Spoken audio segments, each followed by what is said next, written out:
The hall still smelled of smoke. It clung to the stones of the Red Keep, to the torn banners and blackened tapestries, to the very air that moved through the wreck of the throne room. Ash had settled in the cracks of the floor like old snow that no one bothered to sweep. When Jon walked, his boots left faint prints through it. The Iron Throne loomed ahead of him in the half-dark, a jagged silhouette against the morning light trickling through shattered windows. The sun had not yet cleared the high walls of the city, but a thin band of gray had found its way in, smearing the edges of every shadow. The throne's blades caught that light in dull, uneven glints, like old teeth. Ghosts sat at the foot of the steps. White fur turned gray where Ash had dusted his haunches. Red eyes followed Jon as he approached. The dire wolf did not make a sound. He rarely did anymore. Jon found comfort in the steady rise and fall of the animal's flanks, in the way Ghost's gaze never left him, as if to say, "You are still you, whatever chair you sit in." Jon stopped before the throne and looked up. Up close, the thing seemed less like a seat and more like a frozen screen. Swords twisted into one another, points bent, edges warped. Some blades were rusted through, flaking like old scabs. Others looked cruelly sharp despite their age. They said Aegon had forged it from the weapons of 1,000 fallen enemies. Jon only saw a monument to men who thought themselves kings because they owned sharper steel. He remembered a different chair, plain wood, slightly too large for him when he was a boy, in a small hall hung with gray banners. Lord of Winterfell, they had shouted that night, drunk and merry, when Robb had ruffled his hair and laughingly insisted he sit on their father's seat. Jon had been half proud, half afraid Ned would walk in and see the insolence. Ned Stark was long dead. The wooden chair was far away. Winterfell was ruled well and wisely by a Stark who was not him.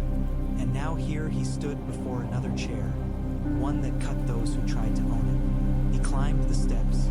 The steel groaned lightly under his weight.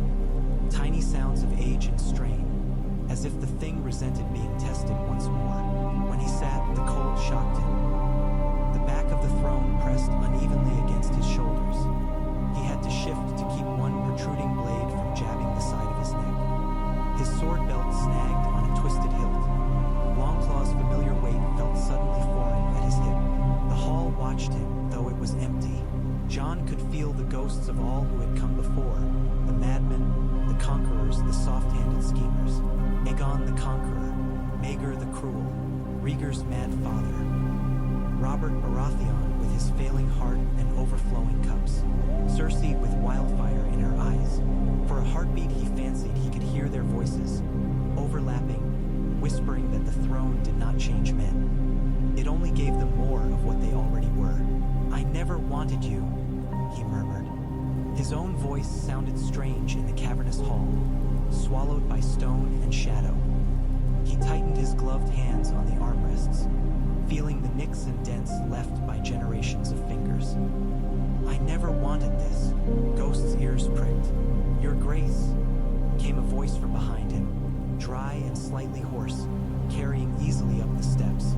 Jon turned his head. Davos Seaworth stood at the base of the dais, hands folded in front of him. Eyes narrowed slightly as he studied Jon on the throne. The older man wore dark wool and leather, the pin of the hand on his chest catching the faint light. It had been polished recently. Davos had laughed when Jon offered it to him. He had accepted anyway. "Don't call me that," Jon said. "Would you rather I called you lad in front of the lords?" Davos asked, one corner of his mouth twitching. "Might please some of them at that. Make you seem less frightening." "I'm not frightening. You sit on a chair of knives in a burnt hall that still smells of the last queen's funeral," Davos said mildly. "The small folk look up and see black banners and dragons and dire wolves flying together. You're a Stark and a Targaryen besides, by all accounts. Trust me, Snow, it's more than a little frightening from down here." Jon let out a breath. "I hate this room." "Then you're a better king than most who've sat in it," Davos said. "But we've work to do, and the lordlings have been waiting since first light. They're not much better than children, and children grow difficult when left too long in a crowded hall." "Let them wait," Jon said. Came out harsher than he meant. wrapped around his words. Davos tilted his head. That's one choice, or you can see them now while they're only annoyed instead of later, when they're sharpening their little grievances into big ones. I've spent my life around men who take insult as easy as they take breath. Best not to feed them. Jon stood carefully. The throne scraped faintly against his back as he rose. Another indignity. I've hardly slept. Kings seldom do. Davos hesitated. You dreamt of them again? Dreamt of them. Dreamt of dead men walking under a cold blue sky, of ice spiders large as hounds, of a wall of black stone cracking apart, of a pair of blue eyes that were once a man's and were now something else. Dreamt of the smell of burning flesh, of the sounds a dragon made when it died. He had seen such things awake. The dreams were kinder than the memories. They blurred faces and muffled screams. They're coming, Jon said. Every day we waste here, arguing over coins and seats and titles. They're still coming. Aye, Davos said quietly, but this arguing over coins and seats and titles, as you say, this is how you get men to stand in a line when the dead do. They need to know why they're dying and who for. Jon descended the steps. Ghost rose and moved alongside him, silent, a white shadow at his side. As he passed Davos, the older man fell, Ellel into step on his other side. They walked together through the empty hall, the echo of their footsteps the only sound. Do you think they'll follow me? Jon asked. When the time comes? Some will, Davos said. Some won't. Some will pretend to and run when the snow gets deep. You can't command the hearts of men. You can only show them where you're walking and hope enough decide to walk with you. They followed Robb, Jon said. And you remember how it ended. Davos' voice was gentle, but the words cut anyway. Honor is a fine thing, but it can't stop a crossbow bolt. Kings die easy as snow. Half the realm has seen it in their lifetimes. Your job is to make sure you don't die before it matters. They stepped out into a corridor still littered with rubble. Servants shifted aside quickly, bowing clumsily, eyes wide as Jon passed. Some made the sign of the seven-pointed star over their chests. Others simply stared. The Red Keep had taken a beating in the fight for the city. Sections of the outer walls were collapsed. One whole corner of Maegor's Holdfast was blackened and sagging from Dragonfire. Carpenters and masons worked everywhere, shouting at each other, hauling timbers, mixing mortar. The air smelled of dust and sweat and the faint, sour reek of burned flesh that no amount of scrubbing had yet erased. Jon forced himself not to wrinkle his nose. He had smelled worse on battlefields, on pyres, on the field outside Winterfell, when they burned their dead and the wind carried the smoke across the snow. Where is she? Jon asked. Davos knew who he meant. Dragonstone, he said. For now. She sent a raven, Davos added. Came in the night. Tyrion has it. Jon's chest tightened. What did she say? I think it's better he shows you himself, Davos said. He's waiting in the council chamber, with the others. The others, Jon repeated. A long list rose in his mind. Lords from the Reach and the Riverlands who had come to pledge fealty or watch or measure him. Sansa from Winterfell, Jon Royce from the Vale, a few hard-eyed Sellsword captains who had once sold their steel to Cersei and now tried to shape their faces into loyalty for the New Order, and Tyrion Lannister, who had served too many kings and queens already and lived to see them all fail. Jon's steps slowed. Sansa will be there. Aye, she wanted the North free. Jon's hand went unconsciously to his chest, where the weight of unspoken words sat heavier than any crown. I told them all I meant the need to save them, to bring us allies. Now you sit where the lioness sat, Davos said. There's no easy way to dress that up for someone who watched her father's head on a spike. He glanced sideways, eyes kind. You trust her, more than I trust myself, Jon said immediately. Then let her speak, Davos said. Let her be your voice where you don't know the right words. That's what family's for, if you're lucky enough to have them. Jon thought of Arya's quiet gaze and swift blade, of Bran's hollow eyes and calm, unsettling voice, of Sansa,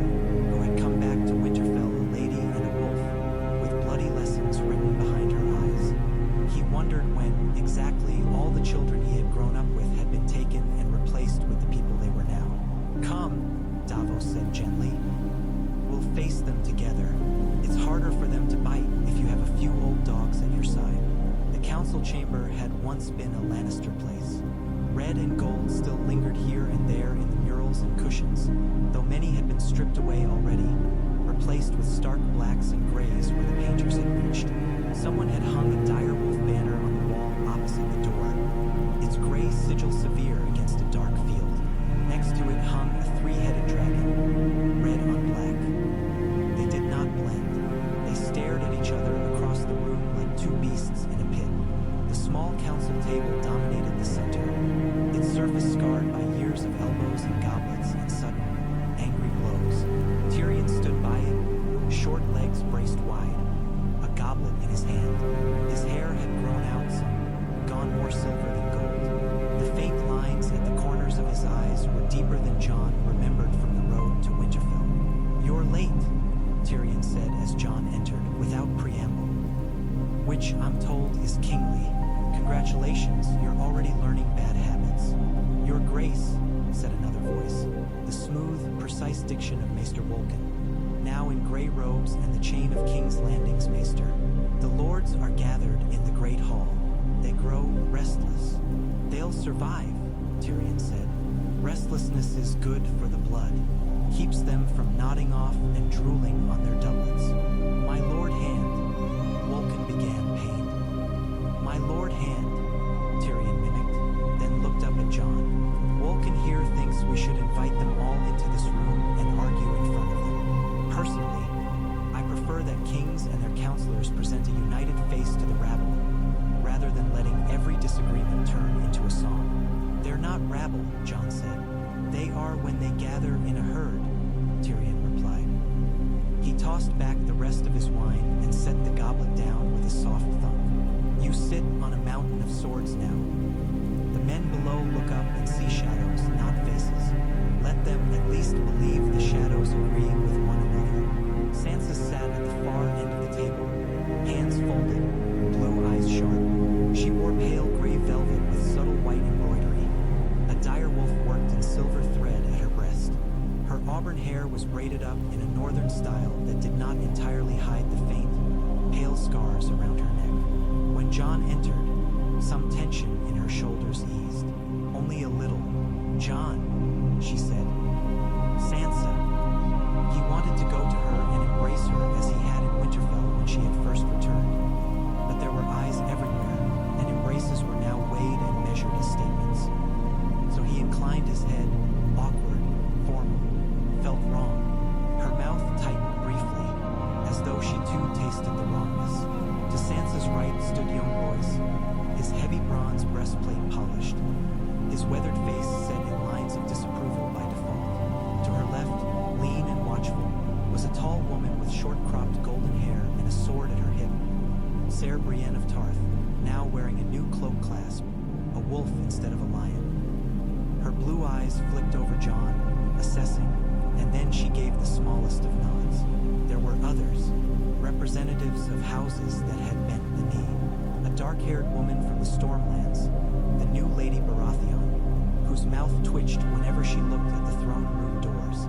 A couple of reachmen young enough that their beards still struggled to grow in full, their eyes bright with ambition. A grizzled Riverlands lord who bore too much resemblance to the phrase for Jon to be comfortable. "Where's Bran?" Jon asked. "With Samwell Tarly in the library," Sansa said. "They're discussing history, I think, or the lack of it. Bran doesn't say much. Sam fills the spaces." That sounded right. Jon nodded once. "We can fetch them," Sansa added carefully. "If you feel his talents would be useful." Bran's talents. Saying the words aloud still felt like tempting something nameless. Jon thought of his brother's calm description of things there was no way he could know, of eyes rolling back white in his head beneath the weirwood's branches, of the weight in Bran's voice when he had said, "You were meant to fly north and south. Fire and ice. You are the hinge." "Not yet," Jon said. "Let him rest. He traveled far." "So have we all," Tyrion muttered. "Some of us more reluctantly than others." Davos had taken a place by the table, hands braced on the wood. "The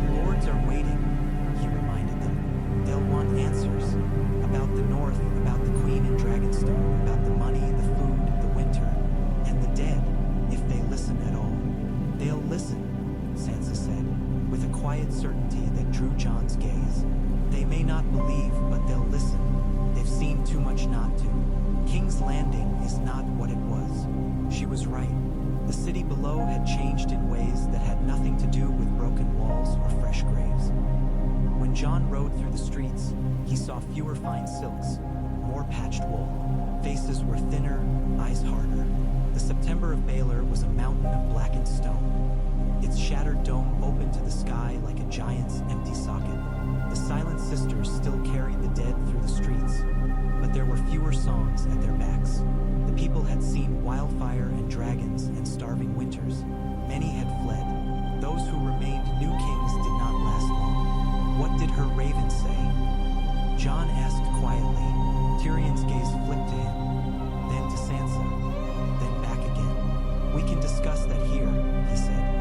Or we can discuss it later, after you've reassured your lords that the crown won't suddenly decide to start burning them for entertainment. Personally, I'd rather not give them cause to imagine dragons while we try to convince them to send food and men north. John's jaw worked.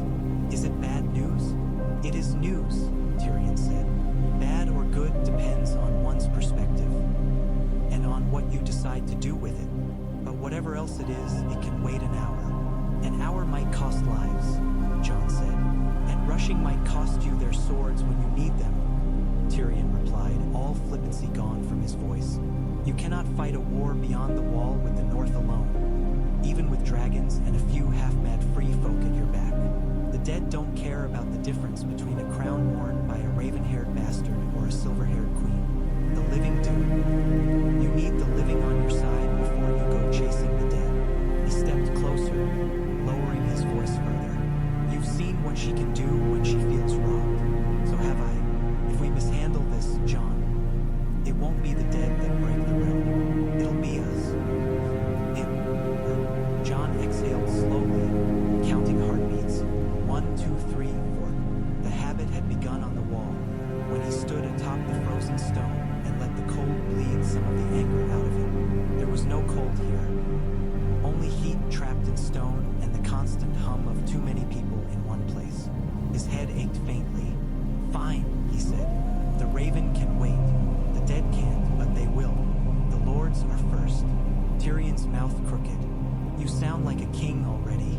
You've learned that priorities are sometimes just different flavors of doom. Enough, Sansa said. She rose gracefully from her chair. We've delayed them long enough. John, when you speak of the North, do it plainly. They respect that. But when you speak of the war to come, you need to give them more than horror. You need to give them purpose. What purpose? John asked. Sansa's eyes searched his. You once told us that the living must stand together or die. So tell them what standing together looks like. Not just dying. Tell them what comes after if we win. Tell them. She hesitated, just a heartbeat, then continued. Tell them what kind of king you intend to be when the dark is behind us, not over our heads. Let them see that you're not just another southern tyrant with a sword and a dragon. I don't have dragons, John said, before he could catch himself. Sansa's gaze didn't waver. Don't you? For an instant, he saw the reflection of fire in her eyes, the shadow of wings across snow, the roar of a beast that had called him brother without words. Come on, lad, Davos said softly. You've faced worse than a room full of lordlings, and you've done it with less sleep. They moved as a group down the corridor, the weight of their offices coiling around them like invisible chains. Guards in mismatched armor opened doors and fell in behind them. John felt every gaze like a touch on the back of his neck. His cloak pulled at his shoulders, heavier than lead. Furs he had worn beyond the wall. That weight had been familiar comfort. This weight was something else. As they walked, he fell half a step back so that he and Sansa were side by side. How is Winterfell? John asked. She didn't look at him. Cold, she said. Snowy. Familiar. Everyone breathes easier there than they do here. The walls are old and strong, and the Godswood is untouched. The people know one another. When someone dies, the whole castle feels it. He could hear the longing in her voice, even as she tried to make it sound like a simple report. He felt it echo in his own chest. Do they hate me? He asked. Sansa's steps did not falter, but something in her face tightened. Some do, she said. Some think you abandoned them for a foreign queen, then for a foreign crown. They say the North has bled enough for southern wars. They're not southern wars, Jon said, sharper than he intended. If the wall falls, I know, she cut in. I know, Jon. I saw the army of the dead with my own eyes on the battlements. I would flay anyone who called it a southern tale, but they didn't see it. Many of them only know what they've heard, and people hear what they want to hear. Do you think I abandoned them? Jon asked quietly. That made her look at him. For a moment he saw only the girl who had once dreamed of songs and princes and pretty things. The girl who had told him he wasn't really her brother. Then that girl was gone, replaced by the woman who had survived King's Landing, the Vale, Ramsay. I think, Sansa said slowly, that you have never once done anything for yourself. Not truly. You bend, you break, you die, all for others. The Watch, the Wildlings, the North, now the city. You call it abandoning. I call it the only way you know how to be. And is that wrong? He asked. It's dangerous, she said. Duty is a beautiful word that killed our father and our brother. It will kill you too if you let it. What I think, she stopped herself, shook her head. What I think doesn't matter. You are the king now. What matters is what you can make others believe. It matters to me, he said quietly. Her mouth softened. Then hear this. I don't think you abandoned us. I think you put yourself in front of the biggest danger again. I don't have to like it, but I know why you did it. He let out a breath he hadn't realized he was holding. Some of the tightness in his chest eased. Thank you, he said. Don't thank me yet, she replied. When the Lord starts shouting, you may wish you'd stayed beyond the wall. The great hall was full when they entered. The murmur of voices rolled over them in a low wave, hushed for respect rather than true silence. Men and women stood in small clusters beneath faded banners and half-replaced hangings, each group holding slightly apart from the others as if their loyalties were measured in inches. The light filtering through the high windows was thin and cold, despite the season. Winter's grip did not loosen easily. At the far end, a dais held a smaller, more practical chair for the King's Council sessions, less ostentatious than the Iron Throne. Jon took that seat instead of returning to the twisted swords. It was closer to the people, easier to stand from quickly. Ghost settled on the floor at his side, head low, eyes watchful. The hall quieted fully as Jon stood. My lords, he began. His voice carried well enough.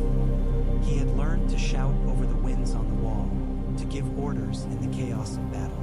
But this was different. These men and women did not stand in neat ranks with spears in their hands. They were not sworn brothers who had taken the same vows. They were a patchwork of interests and fears and old grievances. You know who I am, he said simply. Some of you have fought beside me. Some of you have fought against those who fought beside me. Some of you know me as Jon Snow of Winterfell. Some know me as the man who brought a dragon to your sky and a wild horde to your gates. Some of you have only seen me these last few days with a crown on my head. He paused. I cannot change what you have seen.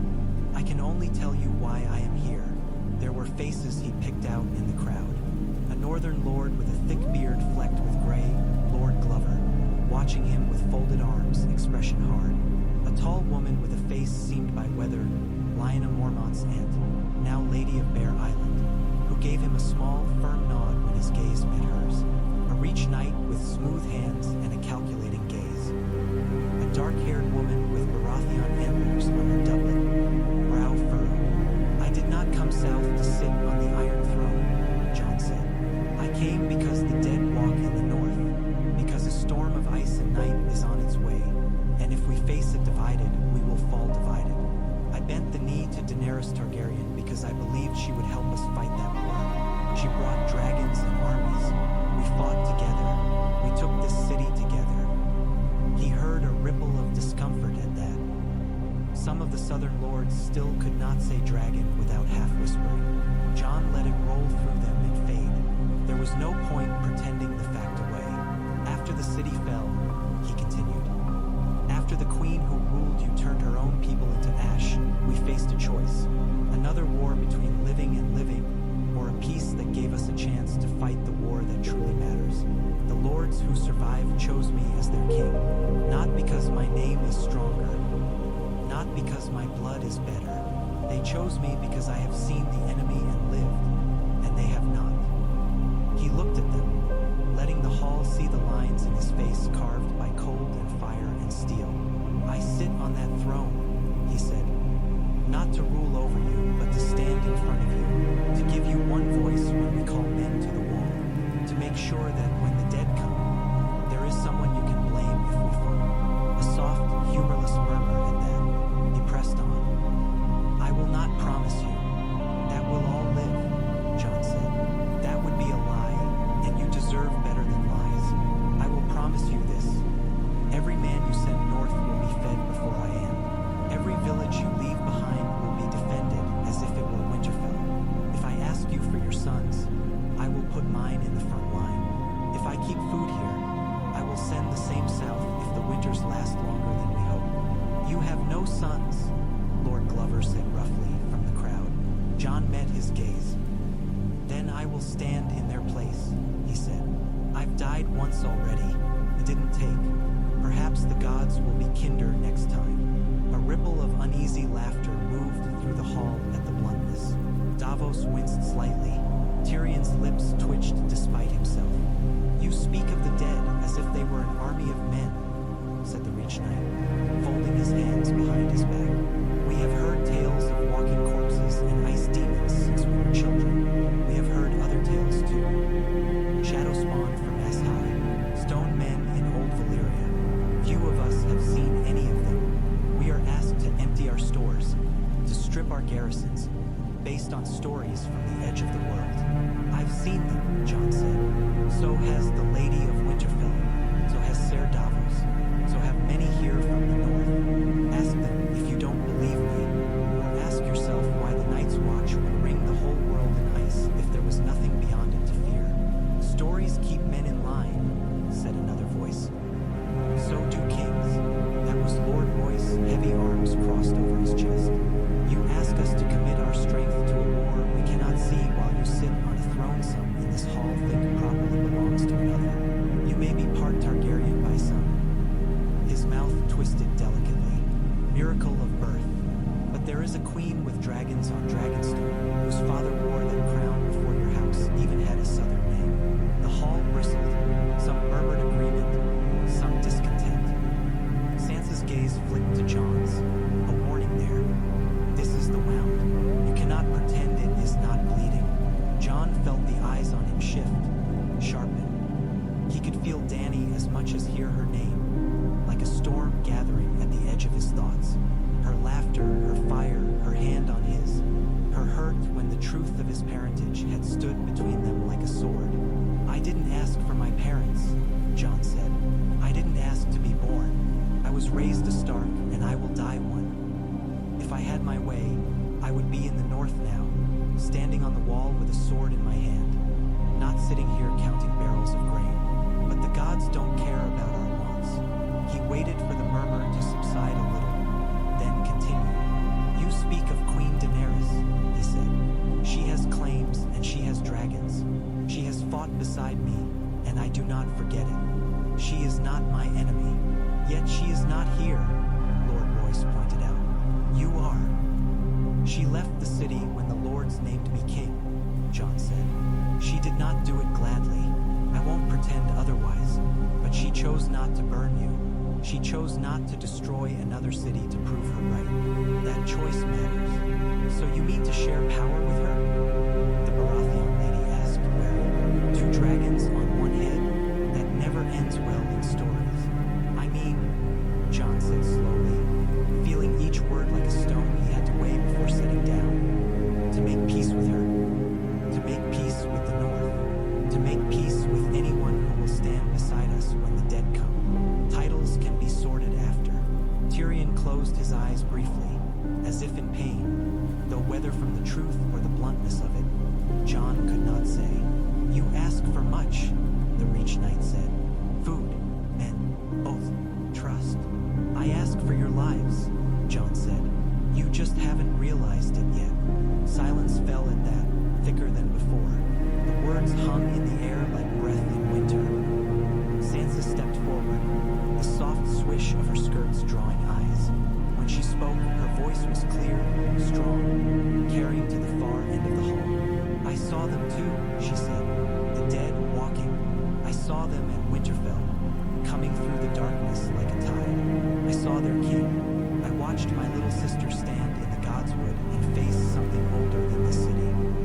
ash dragons burned them from the sky, and it was still almost not enough. Lords craned their necks to see Arya, who stood at the edge of the hall, half hidden in the shadow of a pillar.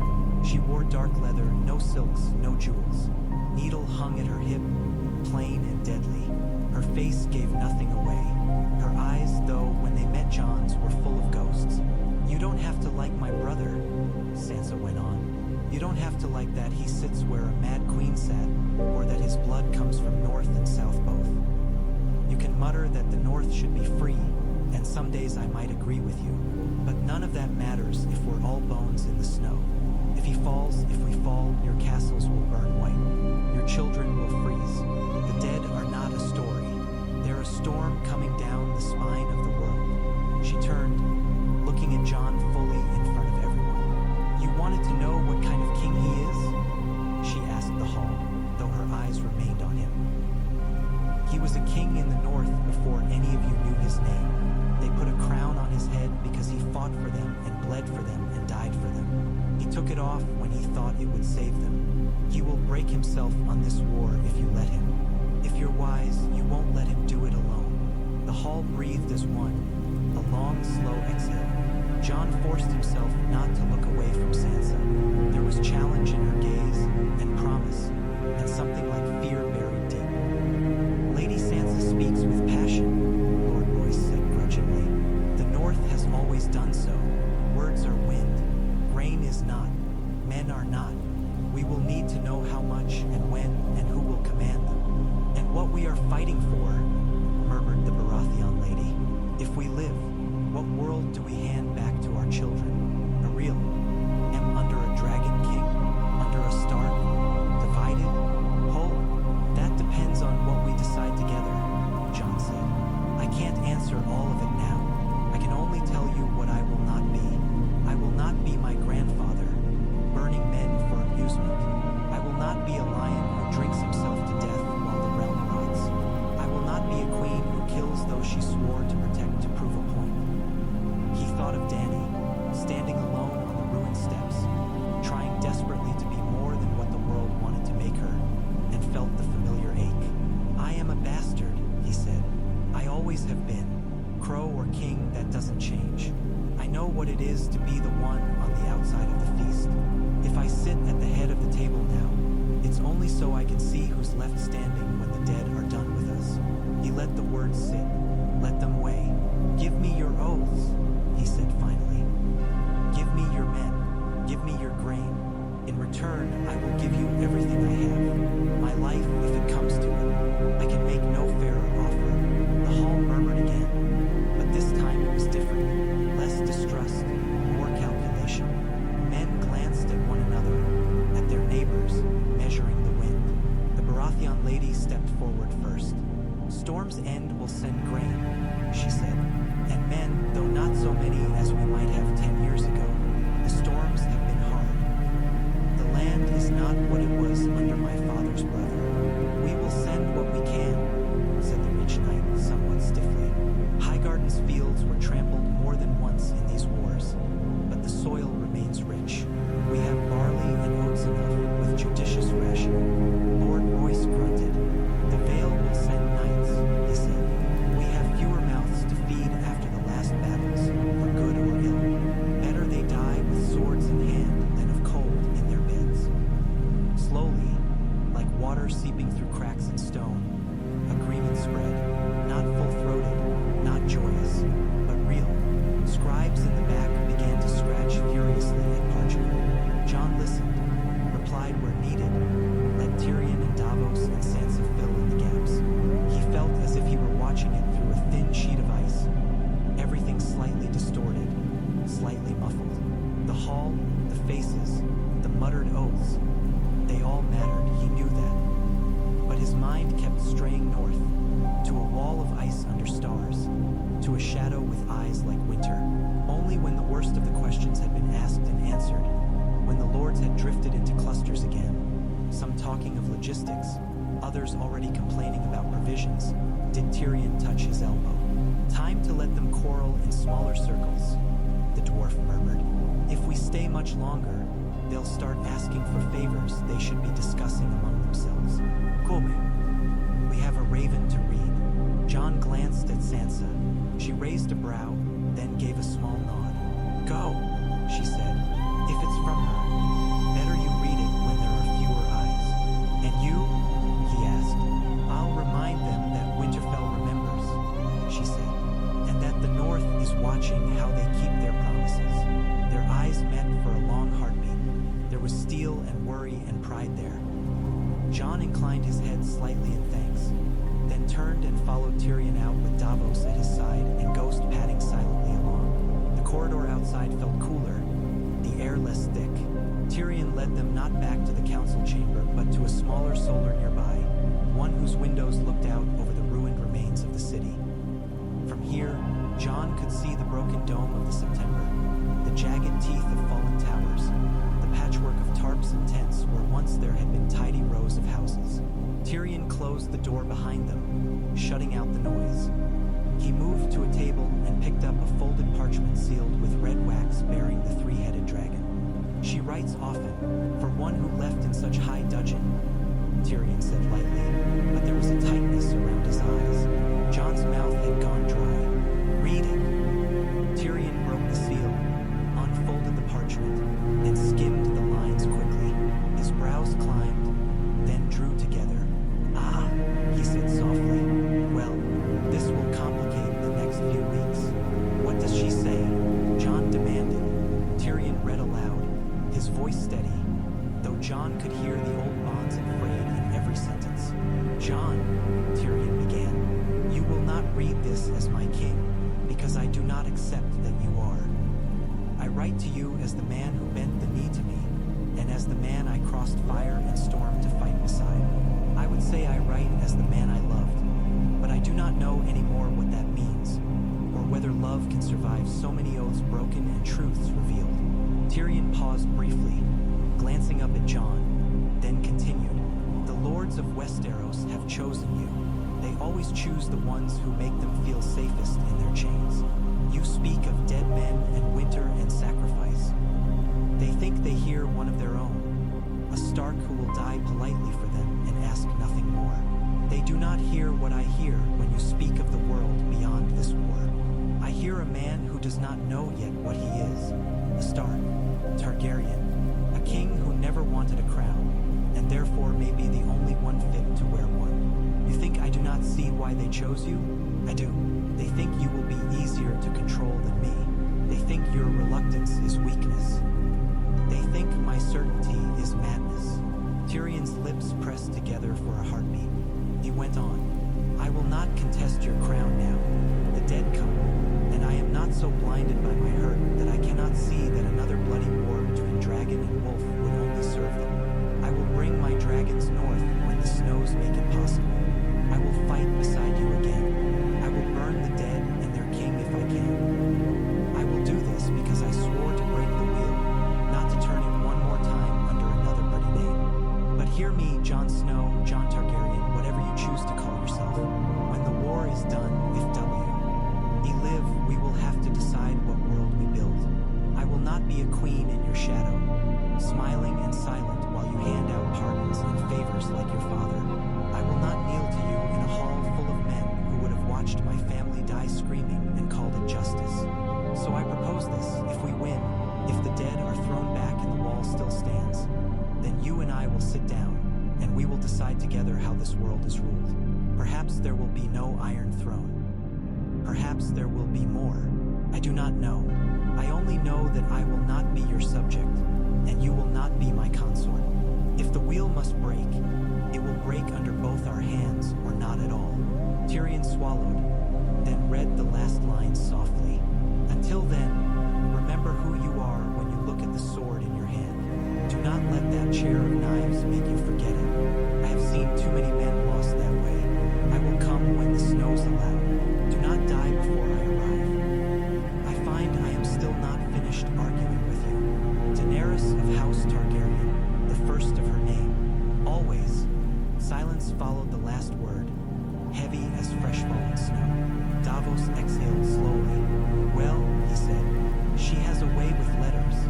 I'll grant her that.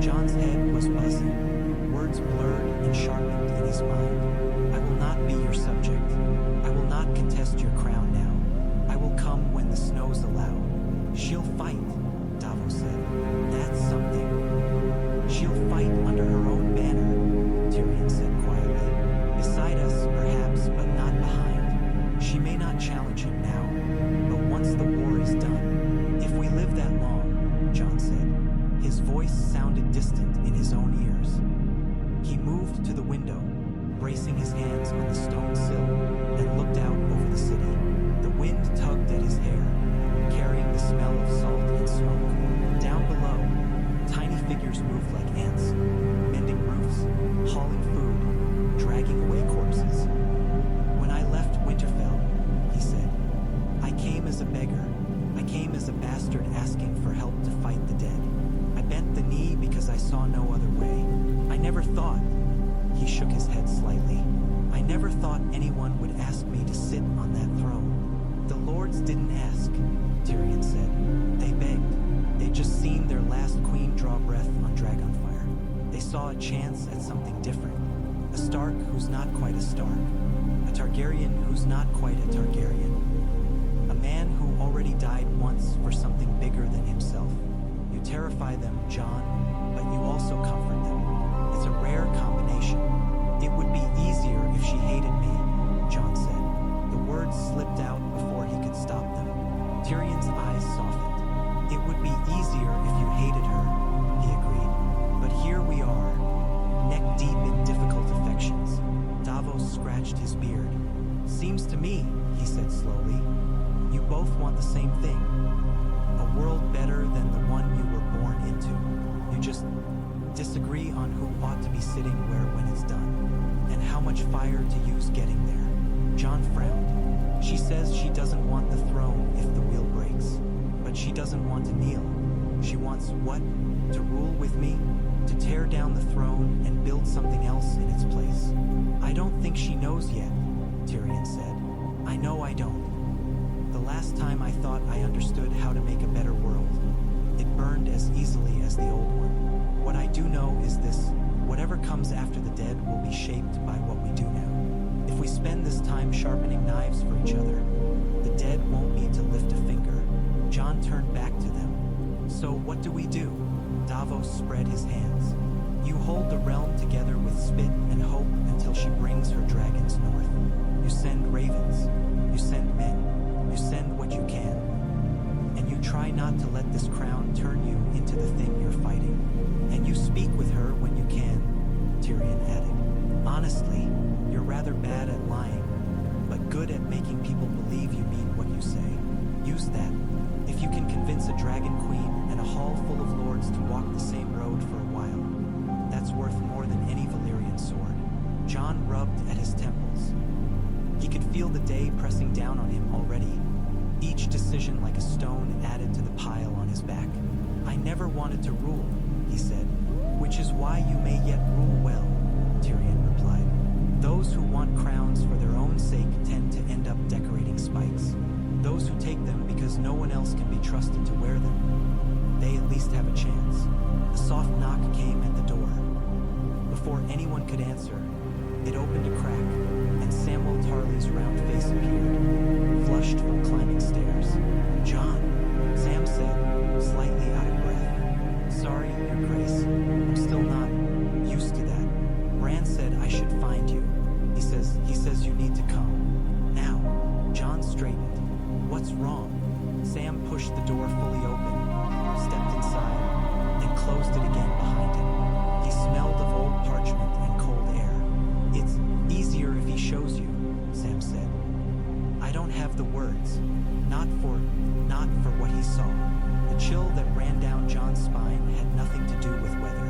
Where is he? In the Godswood, Sam said. Such as it is. He asked for you. And Sansa, if she can be spared from the lords. He said you needed to see what's coming. What? Not enough dead things in your dreams? Tyrion muttered. Very well, go. If the three-eyed raven is summoning you, I suspect the grain counts can wait an hour. Davos nodded. I'll keep an eye on the lordlings. Make sure they don't start carving new kingdoms while you're gone. Jon looked from Sam to Tyrion to Davos. The rope pulled taut inside his chest again, dragging him in two directions.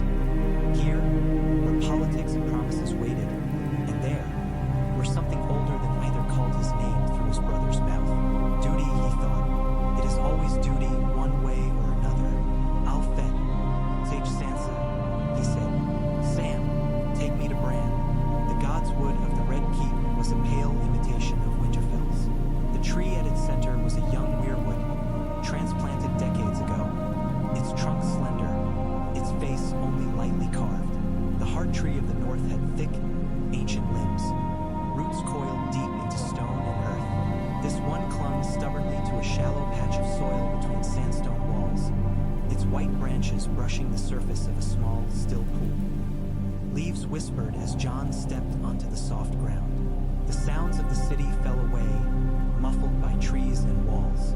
For a moment, he could almost pretend he was home. Sansa stood to one side of the pool, arms wrapped around herself. Her breath misted faintly in the cold air. Arya was nowhere to be seen, though John suspected she could be watching from some shadow he couldn't see. Bran sat in his wheelchair beneath the weirwood's boughs, his hands resting lightly on its trunk. His eyes were open, their blue gaze unfocused, seeing far beyond the courtyard. Sam hovered nearby, shifting from foot to foot. When Jon and Tyrion approached, he gave them a quick, strained smile and then fell silent. "Bran," Jon said. His brother's eyes snapped into focus at once, landing on Jon's face as if he'd been watching him all along. Maybe he had. "You're late," Bran said. His voice was tranquil, incongruously so, as if they were discussing supper, not whatever visions of doom had dragged him across half the continent. "I had lords to speak with," Jon said. "I know," Bran replied. "I watched." "Of course you did," Jon thought. "What did you see?" Sansa asked, her voice controlled but tight. Bran's gaze slid up, to the blood-red leaves above them, then past them, to something none of the others could see. "The snow," he said. "The wind, the dead. The wall cracking, the river freezing over, the blue eyes in the dark, the dragons above it, and the light beneath." He looked back at Jon. For the first time in a long while, something like urgency stirred in his expression. "It's sooner than we thought," Bran said. "How soon?" Jon asked. "Soon enough that every day you spend arguing over banners is a day we lose," Bran said. There was no accusation in his voice, just fact. The Night King is moving, not just south, west. He's learned from before. He won't march in a straight line where dragons can find him. He's spreading. Jon's hands curled into fists at his sides. "Where?" "Hard to see," Bran said. "He leaves very little behind, but there are rivers freezing in the west when they shouldn't. Villages gone quiet in the gift. Lights that go out and do not come back. We need more men," Jon said, the words automatic. "We need more than men," Bran replied. "We need to break him. And how do we do that?" Sansa asked. "You said once he was the storm. You can't stab a storm." Bran's eyes grew distant again. "There are cracks," he said slowly, "in the magic that made him. Weaknesses. They are small. They move. Every time he raises more dead, they shift. But they exist. Can we reach them?" Jon asked. Bran tilted his head a little, studying his brother as if he were another piece on some ancient board. "Maybe," he said, "if you stand where you must stand, when you must stand there. If the dragons are where they must be. If the living stand where they need to be instead of where they want to be." "Vague advice," Tyrion murmured under his breath. "The gods speak like bad dramatists." Bran's mouth twitched, the closest thing to a smile Jon had seen from him in a long time. "The gods aren't speaking," he said. "Just me." "And what do you need from me?" Jon asked. The question came out more weary than wary. Bran considered him. "Everything," he said simply. "But for now, I need you to see what I've seen. It's not enough to hear about the dead anymore. You have to feel them." Jon's shoulders went stiff. "I felt them. I fought them. I? Not like this," Bran interrupted gently. "Close your eyes." "Bran," Sansa said sharply. "What are you doing?" "What I am meant to do," Bran replied. He lifted one hand from the weirwood and held it out towards Jon. His fingers were pale, slender, oddly ageless. "Trust me, Sansa. I won't hurt him. Not more than the world already has." Jon hesitated only a moment, then stepped forward and knelt in front of his brother's chair. He had knelt before a weirwood once to say his vows to the Watch. He had knelt before Daenerys on a pebbled shore, salt wind in his hair. This felt stranger than both. He closed his eyes. Bran's fingers brushed his forehead. The world vanished. Cold slammed into him. a shock so deep it felt like his bones were shattering. His breath tore from his lungs in a white plume. When he opened his eyes, he was standing on a vast, flat plain of snow. The sky overhead was a pale, sickly blue. The air was utterly still, the kind of stillness that made sound itself feel like an intrusion. He was not in his own body. He could feel that at once. He was tall, taller than he should be, his limbs moving with slow, terrible grace. When he looked down, his hands were long-fingered, pale as old ice, veins pulsing with a dim blue glow. He wore armor of some dark, frozen metal that didn't reflect light. A sword hung at his side, its blade thin and wicked, rimed with frost that never melted. Fear roared up inside him, but it was like shouting into a hurricane. There was something else in his mind, something vast and cold and implacable. He stood within it like a man standing on the surface of a frozen lake, knowing the depth beneath him but unable to measure it. Around him, rows upon rows of dead stood motionless. Their eyes burned blue. Some wore the remnants of northern furs. Others had the bronze breastplates of the veil. Others still were dressed in rags. Small folk taken from villages that had no names worth remembering to those who ruled them. Ice had crept along their fingers, effied their hair, chewed their faces down to bone. The thing he rode inside lifted a hand. Somewhere far off, he heard a faint crack. His sight flew like a crow's. He saw the wall, enormous, ancient, its surface pitted by centuries of wind and cold. He saw hairline fractures crawling across it like spider webs. He saw black brothers on the top, tiny as ants, staring north with tired eyes, never seeing the blue eyes that stared back from within the ice. He saw rivers, freezing solid in a heartbeat beneath the hooves of dead horses. He saw villages, firelight guttering and then dying as the cold rolled in. He saw a child's doll, half buried in snow, its painted eyes staring up blindly at a sky that would never warm again. He saw dragons wheeling above it all, one black and green, one white and gold. Their fire scorched the dead, but the dead rose again, charred and burning, and kept walking. He saw a third dragon, half remembered, wings broken, falling. He saw his own face reflected in a sheet of ice, only the eyes wrong, cold blue instead of gray. The thing inside him turned, slowly. Its gaze went south, to a land of green and gold and brown, shrinking to white piece by piece. It saw a city by the sea, smoke rising from its towers. It saw a throne of swords. It saw a man with dark hair sitting on it, a crown on his head, a sword across his knees. Felt something. Not emotion, not as men understood it, but awareness. This man is the hinge. The cold thought whispered across John's mind. Break the hinge. Break the door. The vision shuddered. The world cracked. John gasped, lurching back, falling onto the cold ground of the godswood. His heart hammered against his ribs, trying to leap free. His hands were his own again, gloved, calloused, shaking. John! Sansa's voice, sharp with fear. John! He sucked in lungfuls of air, the scent of leaves and stone, and the faint tang of the sea wrestling with the remembered taste of ancient ice in his mouth. Ghost's snout pressed against his cheek, warm and frantic. He reached up blindly to grip the direwolf's fur. It's all right, Bran said. His voice echoed strangely, as if heard from the far end of a long hall. He's back. John forced his eyes open. The courtyard swam into focus. The young weirwood, the pool, his family's faces. What was that? He rasped. What he sees, Bran said. What he wants.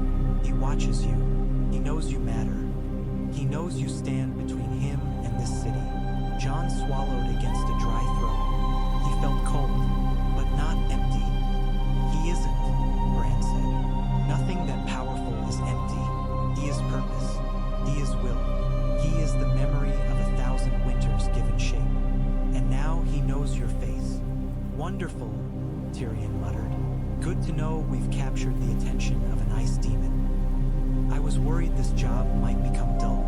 Sansa knelt beside John. her gloved hand hovering just above his shoulder, as if she wanted to touch him but didn't trust her own steadiness. "John," she said, "look at me." He did. Her blue eyes anchored him, dragged him back from the vast, frozen distances he'd just inhabited. He focused on the freckles on her cheek, the small scar near her lip, the tiny threads of silver in her hair that had not been there when she came home to Winterfell. "He's coming," John said. His voice was hoarse. "Faster than we thought. Smarter than we thought. He's not just marching south. He's reaching. For me. For all of us. Then we've no time for quarrels about old chairs," Sansa said, her voice steady now. She looked up at Bran. "Can you tell us where to place our men?" Bran nodded slowly. "I can see many paths," he said. "Most end in snow, but there are a few where the sky breaks and the light comes back. I can help you find them. I can't walk them for you." John pushed himself upright, bracing on Ghost and Sansa both. His legs trembled once, then steadied. The cold of the vision lingered in his bones, but there was a different heat in his chest now. Not dragon fire, not the wild rage of battle. Something quieter, burning steady as banked coals. Resolve. "We need to move faster," he said. "Send more ravens. Push the lords harder. Get the food north as soon as we can. Pull men from garrisons we thought we could leave. Every mile the dead march is another village lost. We'll strip the south bare," Tyrion said. "If the winter lasts longer than you hope, there'll be famine. If we don't stop him, there won't be anyone left to starve," Jon replied. Sansa stood. "I'll speak to the northern lords again," she said. "Tell them what I can. They'll listen if I say Bran saw it, if I say you felt it. And I'll make the southern lords understand that this is not just some northern story," Tyrion added. Painfully, repeatedly, with metaphors if needed, Sam cleared his throat. "I've been reading," he said, almost apologetically. "Old records. There are tales of the first long night, of how they fought him then. There might be clues, strategies. I'll keep looking." "Good," Jon said. He felt more grateful for Sam than words could cover. "Keep Bran with you when you can. If he sees anything at all, I'll tell you," Bran said. "But remember, Jon, I can show you paths. I can't make you walk any of them. You must decide what kind of king you are on the way." Jon met his brother's ancient gaze. "I'm not sure what kind I am," he said. "Not yet," Bran agreed. "That's why you're dangerous. To him, to her, to them." His eyes flicked towards the city. "But also why you might be the only one who can change anything." The wind stirred the weirwood's leaves, making them whisper. Jon stood there for a long moment, feeling the weight of his crown, his sword, his name. Bastard, Stark, Targaryen, king. He thought of the Iron Throne, of Daenerys' letter, of the lords in the Hall of the Dead on the march. Then he exhaled and straightened his shoulders. "I'll call another council," he said. "Not tomorrow, now. No sleep until we know where every man in Bushel is going. Tyrion, Davos, Sansa, Sam, I'll need you there. Bran, send word the moment you see anything change." "You should rest," Sansa said softly. "You can't carry all of this without." "I'll rest when we've drawn a line he can't cross," Jon said. The memory of the Night King's mind still scraped inside his skull. "He's watching me, then let him watch. Let him see that the living won't kneel as easy as he thinks." A faint smile touched Arya's lips where she had appeared soundlessly at the edge of the clearing, as if conjured by the word kneel. He hadn't even heard her arrive. Of course he hadn't. "You're starting to sound like a king now," she said quietly. Jon looked at her, at all of them, and felt something settling him. Not peace. He doubted he would ever know that again, but a kind of acceptance. "I don't know how to be a king," he said. "Good," Arya said. "The ones who do are usually the worst." Sansa rolled her eyes, but there was a small, reluctant smile at the corner of her mouth. Sam chuckled nervously. Tyrion snorted. Bran just watched him, unblinking, the weight of centuries in a boy's frail body. John turned his face north, though the walls of the city hid the horizon from view. Somewhere beyond them, snow was falling on fields that had never seen it in living memory. Somewhere, an army of dead marched to the sound of no drums. "We'll be ready," he said to himself as much as to them. "Throne or no throne, we'll be ready." The weirwood's leaves whispered again in the wind, a sound like distant applause or warning. He could not tell. He walked out of the Godswood with his family at his side. The burden of crowns and destinies heavy upon him, and for the first time since he'd sat on the Iron Throne, he felt that weight settle into his bones in a way that did not crush him. It anchored him instead. There was a war to fight. There were hearts to win. There was a world to hold together long enough to see another spring. Jon Snow had never asked for any of it, but it was his. He would not let the dead take it without a fight. The candlelight had gone soft and watery by the time Jon realized his eyes were burning. He blinked, forcing them to focus on the map in front of him. The parchment was already crowded with ink. Broad rivers and mountain ranges, scratchy little symbols for keeps and towns, hastily added lines showing projected marches and food routes. New marks crowded the margins where Sam had scrawled notes in his careful hand. There were smudges where someone's fingers had traced paths again and again, making the rivers look swollen, the roads blurred. A droplet of wax slid down the side of a guttering candle and hardened on the edge of the north. "The Carhold stores will be snowed in by the time any wains from the south reach them," Sam was saying. "The roads there are narrow and poor. If we send grain that way, we have to do it now while the passes are still open. And if we leave the passes open," Davos countered, tapping a calloused finger against the map, "we invite the dead to walk straight through them once they reach that far. We can't feed people sitting in strongholds that are already half lost. We need to bring them in where we can defend them." "And where's that?" asked Lady Baratheon, leaning over the table, dark hair falling forward like a curtain. "Winterfell? Last Hearth? Moat Cailin? Fortresses are only walls if there are men to stand on them. If we empty the south to fill the north, this city will starve while your people huddle in snow." "My people," Sansa repeated quietly. She stood across from Jon, hands resting lightly on the table's edge. She had been standing for hours, but if her legs ached, she gave no sign. "Your people too, Lady Baratheon. A storm in the north brings cold rain to the south. You know that better than most." The Baratheon woman's mouth tightened. "I know storms' end kept its people alive when the dragons burned the fields around us," she said, "because we held back enough grain to feed them. If I send it all north now, and this war drags on—" "It won't drag," Jon said. His voice was rough. He hadn't spoken in several minutes, listening to his council quarrel around him, while his mind kept slipping back to ice and blue eyes. Their words, though important, felt small beside that white silence. Tyrion, seated on a high stool with a goblet near his elbow, watched him over steepled hands. "You sound very sure of that," he said mildly. "Did your brother see a tidy little end in his tree dreams? 3 months of horror followed by a neat victory and an early spring." "Something like that," Jon said, before Sam or Sansa could wince at the flippancy. "Or something worse. If the war drags, it's because we've already lost. The dead don't need rest. We do." He dragged a hand down his face, feeling the rasp of stubble. The urge to put his fist through something solid sat just under his skin, a familiar companion. He kept it leashed. Anger wouldn't move food north or men into formation. "Winterfell stays supplied," he said. "So do the castles along the King's Road as far south as Moat Cailin. We pull small folk from the outer villages into those strongholds and burn the rest if we have to. So there's nothing for the dead to use." "Burn our own villages?" The Reach Knight, Ser Meryn Tyrell's cousin or nephew or something.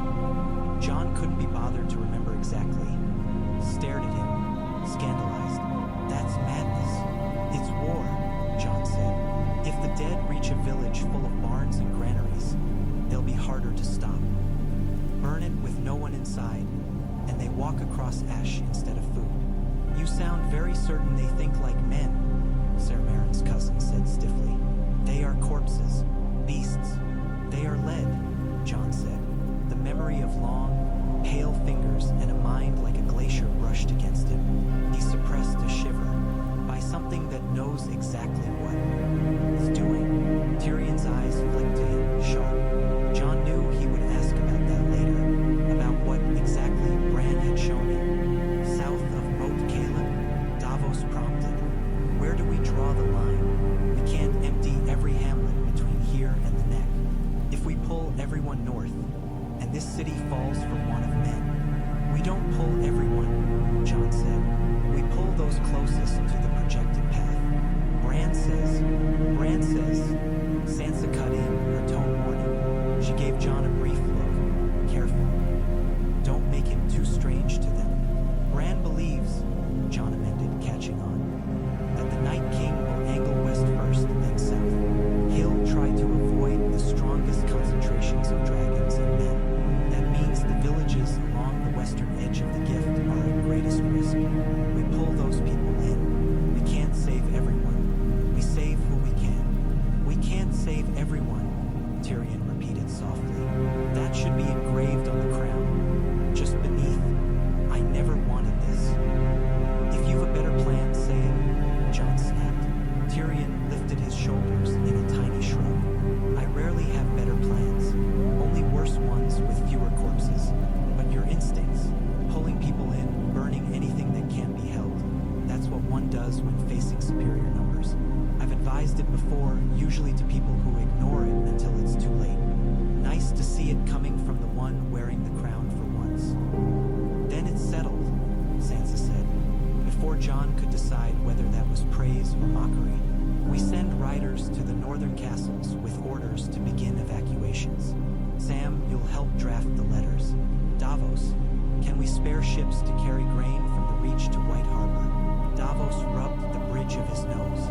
We can, if we don't mind King's Landing getting a bit hungry, he said. There's only so much seaworthy timber in the world, and most of it's been burned or broken in the last few years. We send more north, there's less to bring anything back here. But if the north falls, it won't matter how fat the bellies are in this city. We ration here, Jon said.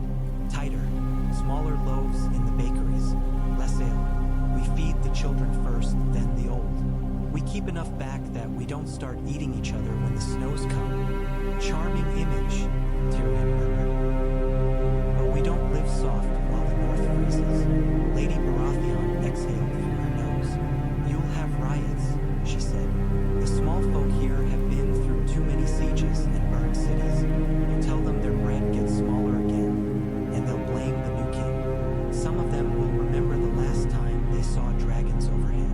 Tyrion swirled his wine. Then we remind them that this time, the dragons aren't here to burn them. At least not yet. Put that in a speech, Davos said dryly. You might get burned later, but not today. That'll comfort them. We speak to them, Jon said. The words surprised even himself. The habit of kings in the city had been to let others stand between them and their subjects. Thrones and balconies and septs with tall steps always distance. Jon thought of the dead in the Gift, of how small they must have felt when the cold came. He thought of the children he'd seen huddled in doorways when he rode through King's Landing after the fighting, hollow-eyed, clutching crusts of bread like treasure. I'll go to the streets, he said, to the markets where the bakers are, to the wharves where the fishermen dock. I'll tell them why we're doing this, that I won't ask them to tighten their belts before I tighten mine. That's not how this is done, Ser Marin's cousin blurted, horrified. Good, Jon said. The way it's done gave them kings who burned them for sport. Tyrion's mouth twitched. You will terrify the lords and charm the cobblers, he said. Possibly the wrong way round for keeping this job, but I've grown tired of the usual pattern. Why not? There's danger, Davos said. You go among them without enough guards, and anyone with a grudge and a sharp bit of metal can take a stab at you. Jon looked at Ghost, sprawled near the hearth, ears pricked despite his apparent drowsiness. They're welcome to try, he said. I've faced worse. I know that, Davos said. The bloody knife man doesn't. He just sees a target. I'm not saying we toss you back on the throne to hide forever, but we'd be fools not to think of it. We'll think of it, Sansa said. We'll plan it. If Jon is to go to the people, it will be with purpose, not just because he feels guilty sitting higher than them. Her eyes flicked to Jon, and he caught a hint of something in them he recognized from Winterfell. Her frustration when he insisted on putting himself at the front of every charge. We'll plan it, Jon agreed, but it will happen. I won't rule a city I've never walked among. Fine, Tyrion said. We'll add it to the list of things that will either save the realm or get you killed. It's a long list. We might need a second parchment. We already have one, Sam said unexpectedly. He flushed when all eyes turned to him. I mean, I've begun compiling something like it. A record of decisions made, outcomes. If we survive, people should know what was done. If we don't, someone might find it. A chronicle, Sansa said softly. Sam nodded, nervous. Something like that. Tyrion's gaze softened. Make sure you write some flattering things about me, he said. If I'm to die up here in the snow, I'd rather it be as a tragic hero in your pages than the fool who met on the wrong king again. Sam smiled faintly. I'll be honest, he said. Worse, Tyrion muttered. He'll tell the truth. The candles continued to burn. The map grew more crammed with ink. They argued over which castle could be abandoned and which must be held. Over how many carts could be spared from rebuilding projects to haul grain north. Over whether it was better to have a thin line of men along the whole frontier or thicker pockets of resi. Stance in key passes. Through it all, Jon stayed standing. At one point, Davos pressed a mug of something hot into his hand. Jon drank without really tasting it. At another, Sansa took the quill from his fingers when it began to tremble and finished marking a route herself. Her script neat and precise where his had grown jagged. When, at last, Maester Wolkan entered to say the bells were tolling for noon, and the lords downstairs were grumbling about being kept from their dinners, Jon blinked and realized half a day had passed without him noticing. Dismiss them, Sansa said immediately. Tell them the council is still in session, and that their kitchens will serve them where they are. They won't like that, Wolkan warned. Good, Tyrion said. If they're shoveling food into their mouths, they can't use those mouths for complaining. Jon rolled his shoulders, feeling stiffness settling. We can't lose them entirely, he said. They need to feel included. Included in starving? Tyrion said. I'll invite them up one at a time later. Let them argue over minor points. That should keep them happy. For now, we work. Wolkan bowed and withdrew. The door shut behind him with a soft click. You need rest, Sansa said quietly. Once they were alone again, Jon, Sansa, Tyrion, Davos, Sam, the inner circle, such as it was. He shook his head. Not yet. You've been awake since before dawn, she persisted. You died once, Jon. You're not a god just because you came back. Your body still breaks. Your mind still frays. He met her gaze, searching. And if I sleep, does the Night King stop walking? No, she said. But if you collapse in front of a hall full of lords because you're too stubborn to close your eyes, some of them will decide you're weak or mad or both. Then they'll start planning for after you fall.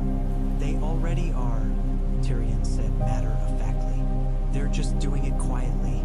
You give them an excuse, they'll do it loudly. Jon let out a breath. His skull felt full of snow, his thoughts moving sluggishly through drifts. I'll lie down later, he conceded. After we send the first ravens. After we decide what to tell Dorne and the Iron Islands. After. Dorne, Davos asked. Jon nodded towards the southern edge of the map, where the desert was drawn in faint lines. They've kept out of most of this, he said. But they can't keep out of the dead if they reach that far. We need their spears. And their stubbornness, Sansa said. They won't take kindly to being asked for anything by King's Landing. Not after what was done to them. Nor will the Ironborn, Tyrion added. They've grown used to seeing scorched fleets and empty harbors in the Crown's name. Asking them nicely for ships will test your charm. Do I have charm? Jon asked dryly. Not in the traditional Southern sense, Tyrion admitted, but you have an abundance of glowering sincerity. Some islands may find that refreshing. I can write to Dorne, Sansa offered. I spent time with the new princess in the Vale. She always liked to hear how the North despised King's Landing as much as Dorne did. Jon blinked.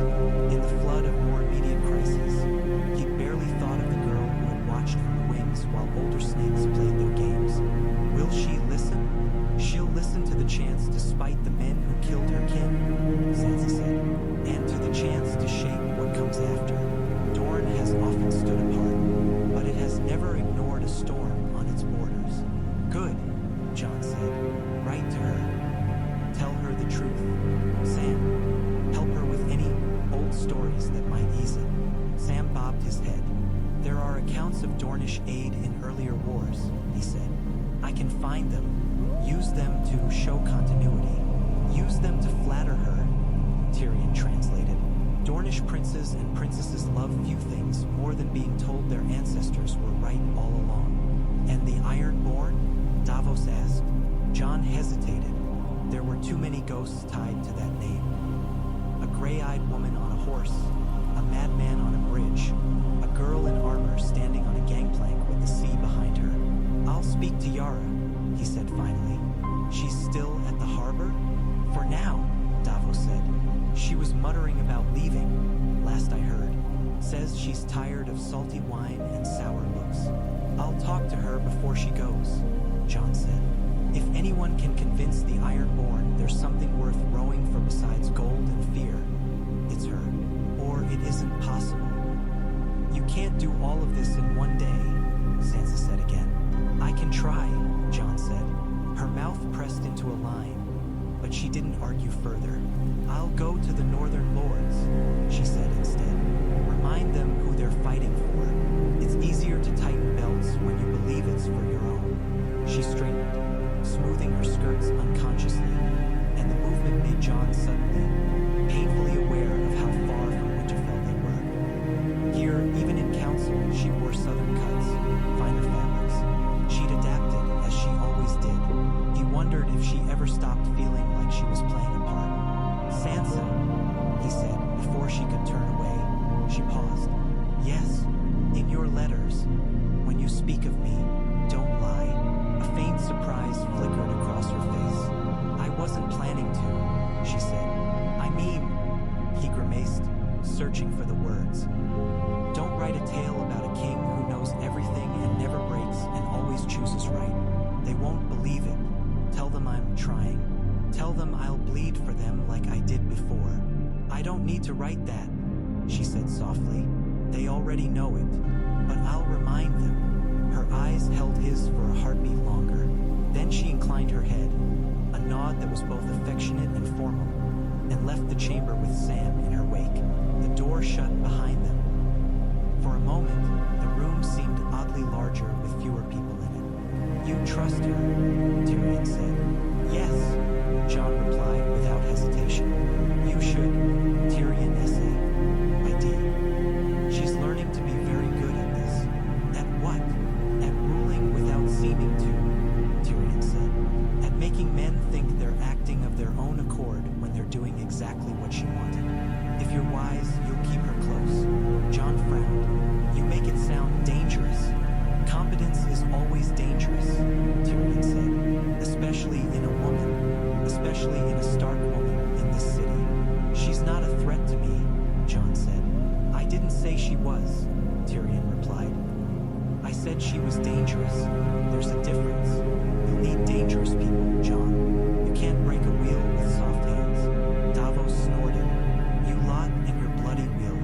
The only wheel I ever broke was on a cart, and it cost me half a day. We're all stuck on this one, Tyrion said. Better we decide how it turns. Jon rubbed the back of his neck. The conversation seemed to have circled back to the same point again and again. What comes after? He'd spent so long thinking only of the next watch, the next patrol, the next battle, that the idea of shaping a world beyond the war felt like trying to build a house while the ground shook. He thought of Dany's letter, of her insistence that she promised to come north anyway. Leave me, he said suddenly. Davos and Tyrion both looked up, startled. Not far, Jon added, aware of how it must sound. Just give me a moment. Then we'll start on the ravens. Tyrion studied him for a beat, then slid gracefully off his stool.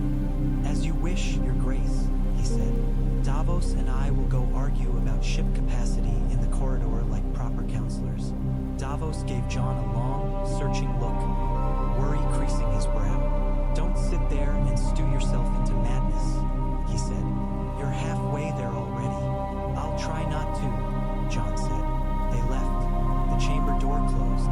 For the first time that day, Jon was alone. He let out a breath he hadn't realized he'd been holding and sank into the nearest chair.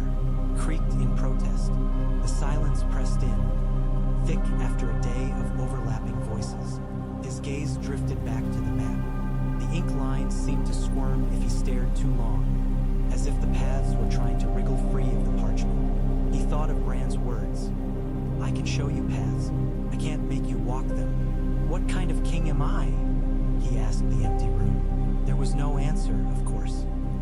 Only the faint tick of cooling candles and the distant murmur of the city through the stone. King in the north. King of the Undulls. Jon Snow. Aegon Targaryen. None of the names felt real on his tongue when he said them alone. The only ones that had ever fit were bastard and brother. He thought of the Iron Throne, of the way its uneven blades dug into his back, of the way men looked at him differently when he sat on it. Some with fear, some with hope, some with calculation. He thought of Dany, staring at the same chair with such fierce, hungry conviction. She had believed she was born for it. He had to remind himself again and again that they had both been shaped by different fires. He reached for the raven's letter again, fingers tracing the edges of the parchment. The wax had fractured when Tyrion broke it. The dragon's sigil shattered. I will not be your subject. He closed his eyes, imagining her voice speaking the words, the cadence he knew so well. It made something twist inside him, what was left of the boy who had once thought love might be simple if you cared enough. It had never been simple. Not for bastards. Not for queens. Jon. He jerked, hand flying to Longclaw's hilt, before he realized the voice was not in the room but in his head. Bran's, thin as wind through leaves. What? He said aloud anyway, because he did not know how else to answer a brother who lived half in trees and half in visions. Don't stay alone too long, Bran's voice murmured, distant, not unkind. They'll build you a tower inside your own head and lock you there. That's how this place works. Jon let out a breath that was half a laugh, half a sigh. You watching me now? He asked. Yes, Bran said simply. He wasn't sure whether that comforted or unnerved him. Don't you have other things to look at? I can look at many things, Bran replied. You're one of the more interesting ones. Jon shook his head, lips quirking despite himself. Stop spying, he said. All right, Bran said agreeably. But don't forget to breathe. The presence withdrew, like a tide going out. Strange boy, Jon muttered, then softer. Strange man. He sat there for another few heartbeats, breathing, as Bran had said, in out, counting. Then he rose. There were letters to write. A king might crave solitude, but the world did not care. He found Sansa later in a smaller solar, quills spread around her like a little army. By then, the sky beyond the window had gone purple with evening. She had removed the more elaborate jewelry from her hair, leaving only a simple clasp. The more she worked, the plainer she became, shedding ornament like armor. You're taking up my habit, Tyrion had once said in Winterfell, seeing her at a similar table, sitting in rooms with too much paper and too little wine. Now there was a goblet by her hand. It was only half empty. Jon was oddly glad she'd learned to drink enough to dull the sharpest corners of this place without sliding into the stupor that had killed so many others. She looked up when he entered, brows drawing together. You didn't rest, she said. I closed my eyes for a moment. He lied. It was close enough. She huffed softly. Sit, she said, gesturing to the chair across from her. I need names. If I call a lord something he doesn't like, he'll use it as an excuse to throw a tantrum, he said. She slid a half-finished letter towards him. The script was elegant, the sentences careful. A little flattery, a little shared outrage, an appeal to pride, then to survival. Sansa had learned WEL. And what do you think? She asked. He scanned it. You sound like you've known her all your life, he said. Like you know exactly how to hit every bruise. I lived in the same castle as Littlefinger for years, Sansa said dryly. If nothing else, I learned how people like to be spoken to. You sound like him sometimes, he said before he could stop himself. Her hands stilled. For a heartbeat, he thought he'd gone too far, that he'd see cold fury in her eyes. Instead, she laughed. It was not a pleasant sound. I know, she said. I hear him in my head when I make a plan. I hear Cersei too, and my mother and father. I hear all of them. That's what they leave behind. Voices arguing. She looked at him, something fierce and naked in her gaze. I am not them, she said. I take what I can use and leave the rest. Don't confuse the two. I don't, he said. I didn't mean it as an insult. I know, she said, but I needed to say it anyway. He nodded slowly. We're all made of other people's voices, he said. I hear Ned Stark every time I draw my sword, and Jeor Mormont, and Davos, and he hesitated, and her. Sansa's eyes softened, losing their sharp edge. Daenerys, she said. Yes, he admitted. You still love her, Sansa said. It wasn't really a question. I don't know what that means anymore, he said. I care what happens to her. I remember what she did for us. I remember how it felt to stand beside her. I remember. She looked at me like I was more than I am. Before she knew. Before she knew you had a better claim than she did, Sansa said bluntly. Yes, he said again. Sansa toyed with the quill in her fingers. When I was a girl, I thought love was simple, she said. You meet a handsome prince. You fall in love. You marry. You live happily ever after. And now, he asked, and now I know that happily ever after is a song they sing to children so they'll sleep, she said. Love is messy. It's wrapped up in power and survival and fear. It's hard to separate it from all the other things we want. She held his gaze. Do you trust her? Jon thought of Dany's letter, of the way her words had burned and comforted in equal measure, of her promise to come north despite everything. Yes, he said. I trust her to fight the dead. I trust her to burn anything that stands between her and what she thinks is right. I trust her to keep oath when it matters most, and to break it if she believes it keeps her from her destiny. I trust her to be herself. That's not the answer of a man in a song, Sansa said, but it's honest. You don't trust her, he said. Sansa's mouth twisted. I trust her to be what the world made her, she said. A woman who clawed her way up from nothing with dragons and fire. A woman who lost everything she loved and learned that mercy is a luxury. I don't think she'll ever be comfortable sharing power. I don't think she knows how. She says she wants to decide together, Jon said. She says she doesn't want a throne over a graveyard. She may mean it, Sansa said. Now, before the war, after people change. Victory changes them. Power changes them. Surviving when others don't changes them. She set down the quill, leaning forward, eyes intent. I've watched too many people swear they wanted nothing but peace and justice, then tear apart anyone who got in their way. I've watched kindness feed cruelty like dry wood feeds fire.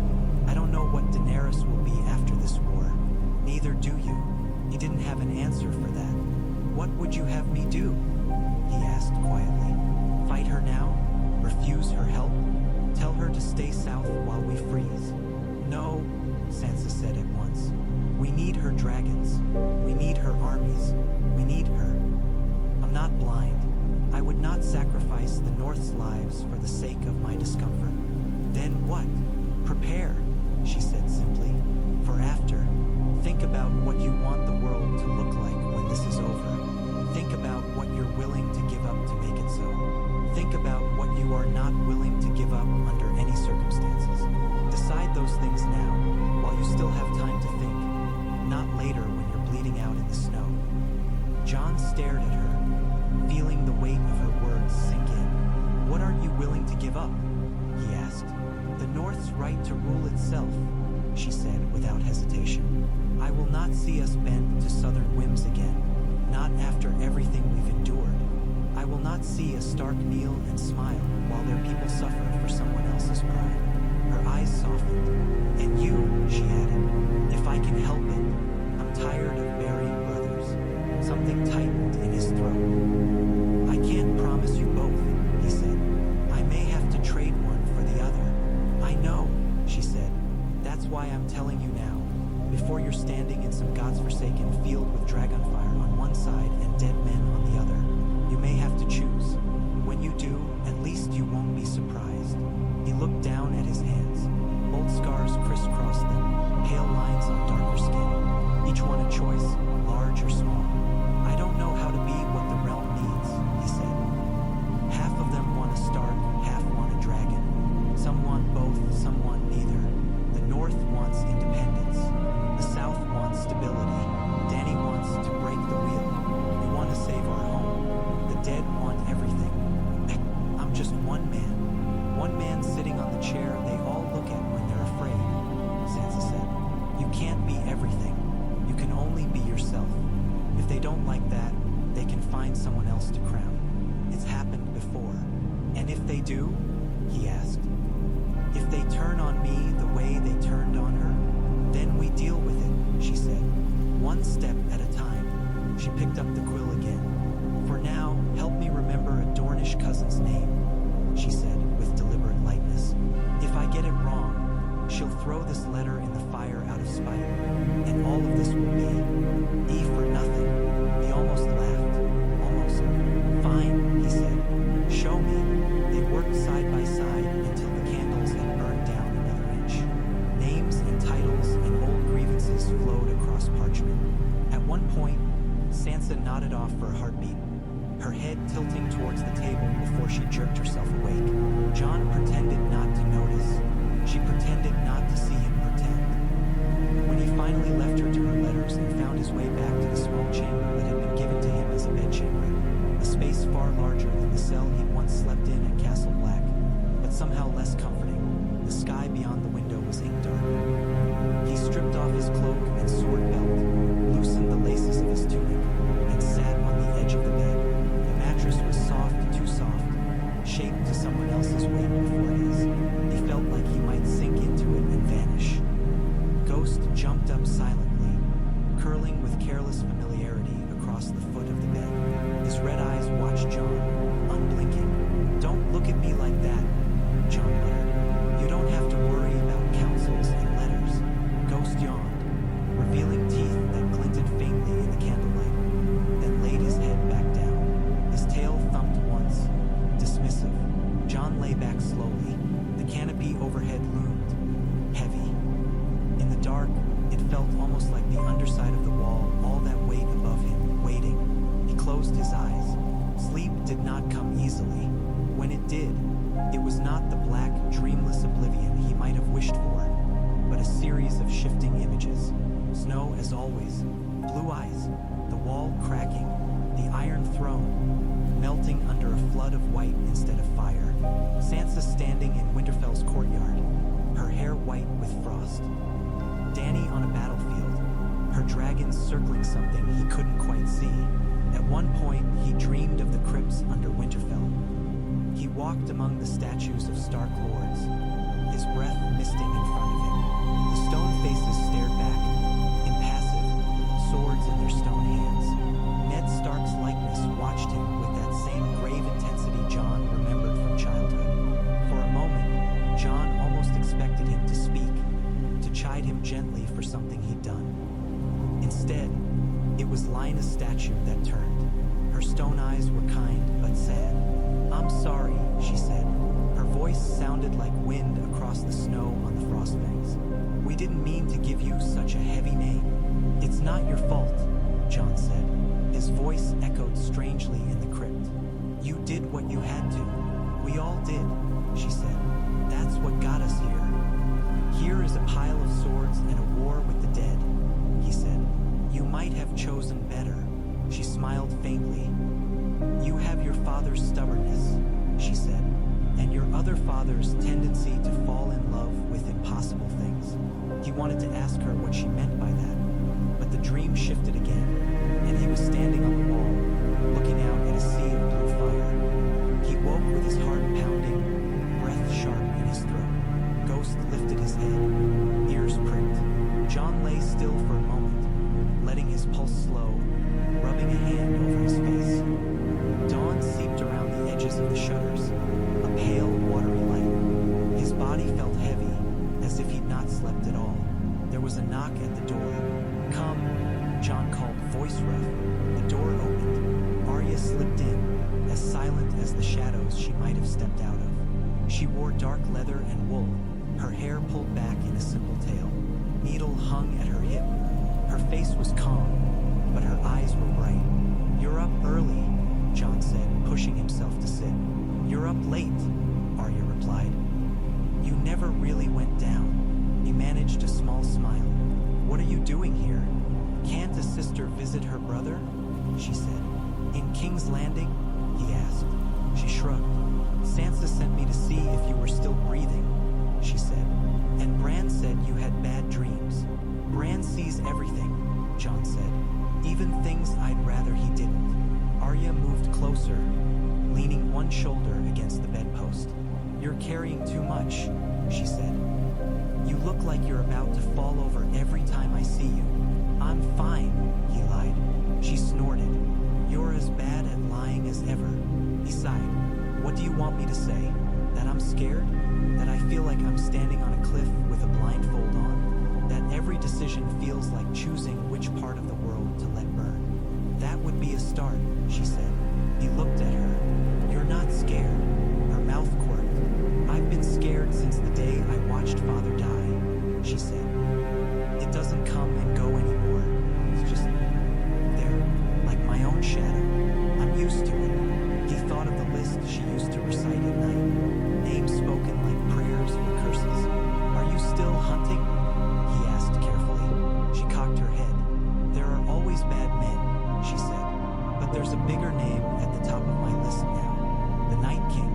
After that, I suppose I'll see how long my list is. You mean to go north when the fighting starts, he said. The idea landed heavily in his gut. Of course you do. She lifted a brow. You sound like you thought I'd stay here and sew banners.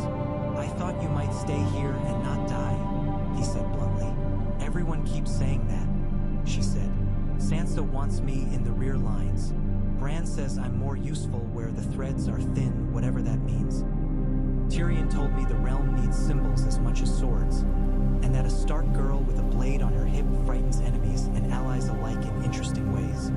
She pushed off the bedpost and took a step closer, so they were almost eye to eye. What do you think? She asked. Where do you want me? I want you alive, he said. That's not an answer, she said. It's the only one I have, he replied. She studied him for a moment. Then she smiled, quick and fierce, the way she had as a child when she'd hit a training dummy just right. I'll be alive, she said. I'm hard T. Oh, kill. Don't be arrogant, he said instinctively. That gets people killed faster than anything. It's not arrogance, she said. It's knowledge of what I am. He frowned. And what's that? She shrugged lightly. Someone who's come too far to fall now, she said. Someone who knows how to walk in the dark. You'll need that up there. You can't just throw men at him and hope the dragons do the rest. You'll need other tools.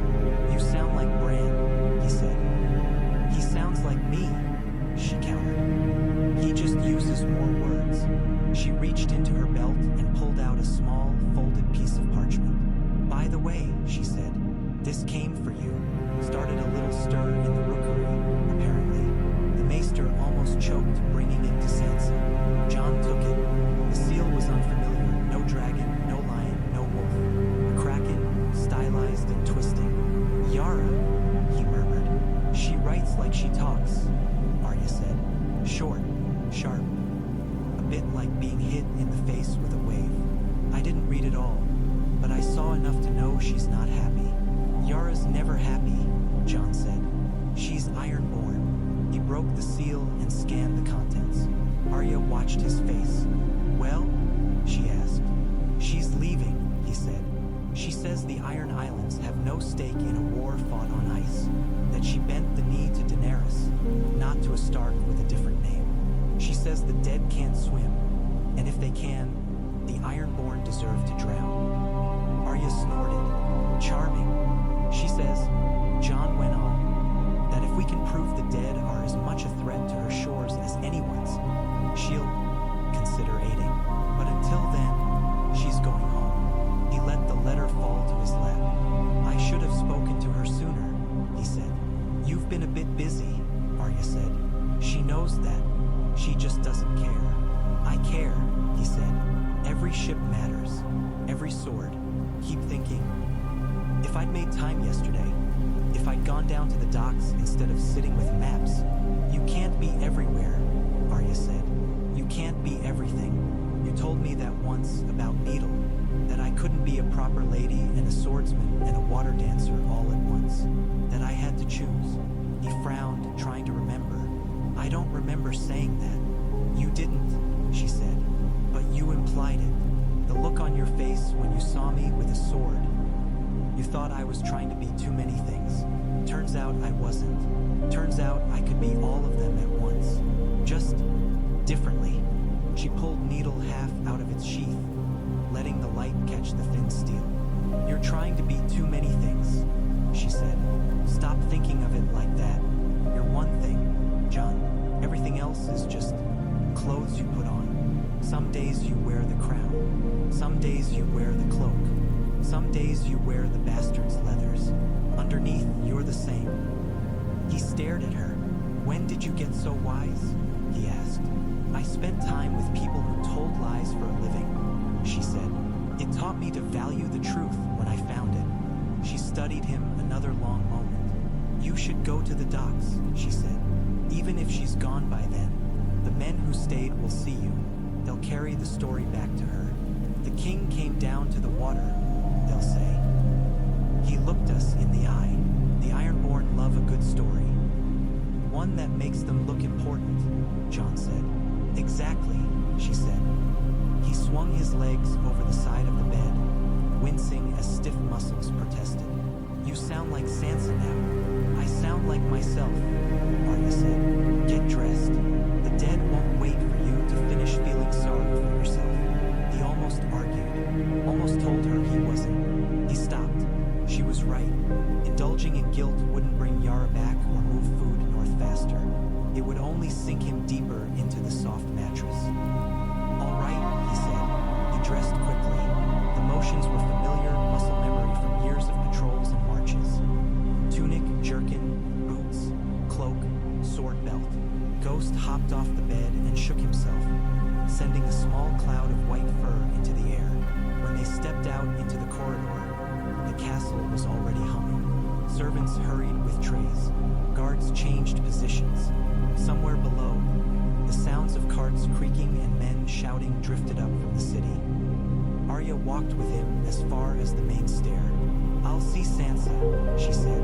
Tell her you're still alive. She worries. She hides it well, John said. That's the only way she knows how to keep it, Arya replied. If she lets it show, someone will use it against her. She shouldn't have to live like that, John said. None of us should have to live like we do, Arya said. But we do. Go. Before Yara's sail is only a memory. He went. Down through corridors that still smelled of smoke and fresh-cut wood. Past rooms being rebuilt, tapestries being rehung. Past a balcony where a small group of nobles were already gathered, looking out over the city and commenting on the weather as if nothing had changed. When he emerged into the morning air, the sun had just cleared the eastern wall, pale and thin but present. The chill bit his cheeks, but after the cold he'd felt in Bran's vision, it seemed almost mild. The walk down to the harbor took him through streets that had seen too much war. Some houses were still burned out shells. Others had new shutters, New doors, hastily painted signs. Everywhere he saw people. Mending nets, hauling barrels, haggling in the markets. Word traveled faster than he could walk. Heads turned, voices whispered. A boy dropped the basket he was carrying when he recognized John, sending apples rolling down the street. A woman grabbed her daughter's hand and pushed her to the front of the crowd, as if proximity to the new king might somehow rub off luck. John forced himself to walk at an even pace. He nodded when people bowed or murmured, "Your Grace." He answered questions when they were shouted about rations, about the winter, about rumors of ice zombies with brief, honest replies. "We're cutting bread, sis." "Yes," he told an old man who shook his cane angrily. "Not because we hate you, because there are children in the north who won't live to see another harvest if we don't." "Why should we starve for northerners?"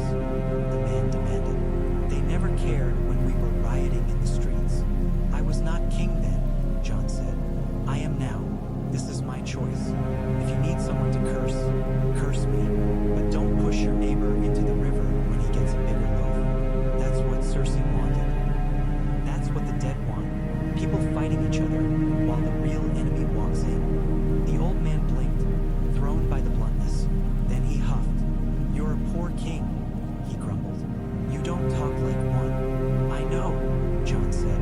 "I'm still learning." Somewhere behind him, he heard a woman laugh. "At least he admits it," she said. At the docks, the air was sharper, full of salt and tar. Ships bobbed in the water, tied up alongside piers. Many bore the tattered remnants of Lannister red and gold, hastily overpainted with new colors. One, larger than the rest, carried a black sail with a gray kraken. Its gangplank was already half raised. Yara Greyjoy stood on the deck, barking orders at her crew. Her hair was shorter than he remembered, hacked unevenly to her shoulders. A thin scar curved along her jaw. She wore a leather jerkin over a salt-stained shirt. No crown, no ornament. The sea had always been her regalia. "Yara!" John called. Heads turned.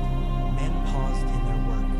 Yara looked down, saw him, and bared her teeth in something that was not quite a smile.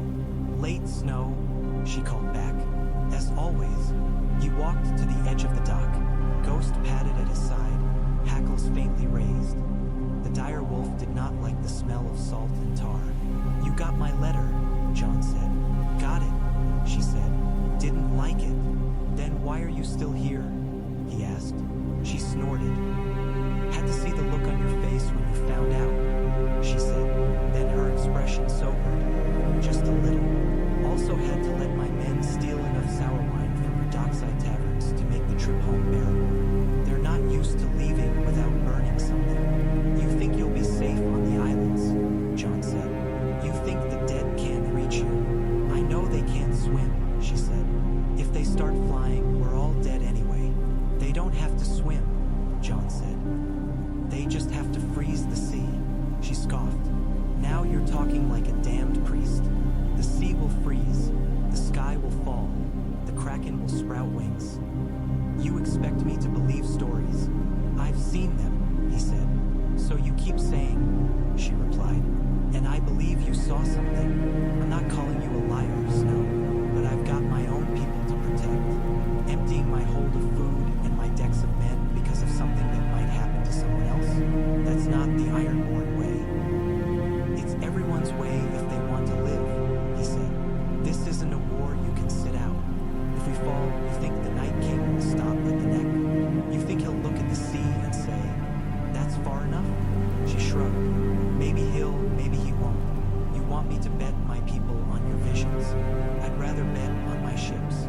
He ground his teeth, fighting for patience. "I'm not asking you to sail blindly into the ice," he said. "I'm asking you to give us a chance to hold him back before he reaches the shore. We need ships to move men and food quickly. We need raiders who know how to strike hard and vanish. The dead are slow. You're not. You can harry their flanks, hit supply lines. They don't have supply lines," she cut in. "They eat the dead. That's your first problem. Then you can hit something else," he said. "I don't know. I'm not asking you to fight my war for me, Yara. I'm asking you to stand with us long enough that there is a world left for your nieces and nephews to sail in. He looked up at her without flinching. If you go now, you'll be safe for a while, he said. Maybe a long while, maybe long enough to die of old age. But someone will be alive when the dead reach your shores. Maybe it will be your people, maybe their children, maybe children yet unborn. Do you want them to look back and say, when the world needed the Ironborn, they hid on their rocks and waited for the tide? A murmur ran through the men on deck. Yara's eyes narrowed. You're getting better at that, she said. I almost felt something. Shame, maybe. I'm not trying to shame you, he said. I'm trying to tell you the truth. The truth is, the Ironborn have spent centuries taking, she said, never giving. The one time we bent the knee to a dragon queen, she wasn't even here when you took the city. Now you're sitting in her place, asking us to bleed for a land that still curses our name in their songs. We don't have time for old curses, John said. If the dead win, there won't be anyone left to sing. She studied him for a long moment. The wind tugged at her hair. Her crew watched in wary silence. How many? She asked finally. If I stay, how many men? How many ships do you want? As many as you can give, he said. That's a useless answer, she snapped. You'd ask for every ship in the world if you could. Be specific, Snow. Be a king. Say a number. He set his jaw. Half your fleet, he said. Half your strength. Leave the rest to guard your islands and feed your people. But send half to White Harbor. Let them sail with our ships. A ripple went through the crowd again, louder this time. Half their fleet was no small ask. Yara barked a short laugh. You don't aim low, do you? If I aimed low, we'd already be dead, he said. She leaned on the rail, eyes searching his face. And what do I get? She asked. If my men die in your snow, if my ships crack in your rivers, what does the Ironborn get for their trouble? Besides a vague hope that the world doesn't end. He thought of Sansa's words about deciding now what he would and would not give up. What do you want? He asked. Freedom, she said instantly. Autonomy. No more kneeling to southern thrones. We rule the seas. We rule your frozen dirt. We don't raid your coasts. You don't stick your noses into our coves. We stand together against the dead, then apart when they're gone. The North wants the same thing, John said quietly. I know, Yara said. Funny that. Snow and salt, wanting to be left alone. He exhaled. The weight of the crown seemed to press more heavily on his brow. I'm not promising you new kingdoms before the war's even begun, he said. I won't make promises I can't keep, but I will say this. If we live, if there is a realm left to argue over, you will have my voice. For an independent North, for an independent Iron Islands, for something better than this. Your voice, she said. And what about your dragons? They're not mine, he said. They're hers. We'll argue with her later, together if she lets us. Yara stared at him, then shook her head slowly. You're mad, she said, in a different way than she was. But mad. Probably, he said. She looked past him at the looming bulk of the Red Keep. Fine, she said at last. Half my fleet. Not because you asked nicely. Not because you promised anything. Because I'm tired of watching the world burn and not being part of the blaze. If there's a great last war to be had, the Ironborn will be there. We'll fight. We'll die. We'll sing about it until our throats freeze. Relief washed through him, quick and dizzying. Thank you, he said. Don't, she snapped. I'm not doing it for you. I'm doing it because I hate the idea of being remembered as the coward who sailed away. She straightened. We'll leave a skeleton crew here, she said. Take the rest north. Send word to White Harbor that we're coming. If they close the gates on us, I'll turn around and raid your bloody capital out of spite. They won't, he said. I'll send a raven ahead. You do that, King Snow, she said. And try not to die before we get there. I'd hate to arrive at the end of the world and find out someone else took your place. He watched as she turned away, barking new orders. The gangplank slammed down again. Men moved like a single creature, practiced and efficient. Arya appeared at his elbow. He had no idea how long she'd been there. "You got her," she said. "For now," he said. "For long enough," she replied. "Sometimes that's all we get." He looked out at the water. The sea stretched to the horizon, gray-green and restless. Somewhere far beyond it lay lands he'd never see, wars he'd never fight. His world had shrunk to maps and letters and the creeping line of winter. "Jon," Arya said quietly. He looked at her. "You're doing it," she said. "Being a king, not like they were, not like the songs, but you're doing it." He thought of Dany's letter, of Bran's vision, of Sansa's fierce counsel, of Sam's books, of Davos's weathered faith. "No," he said, "we're doing it." Arya's smile was small but genuine. "That's the only way it works," she said. They stood there together for a moment, brother and sister at the edge of a sea that had carried so much death. The wind tugged at their cloaks. Ghost pressed against Jon's leg, his warm bulk a wordless reassurance. Somewhere behind them, in the castle, bells began to ring. Not alarm bells, not yet. The slow, measured toll of time passing. Another hour gone, another step closer to winter's teeth. Jon turned back towards the city. There were more letters to write, more men to convince, more choices to make. He started walking,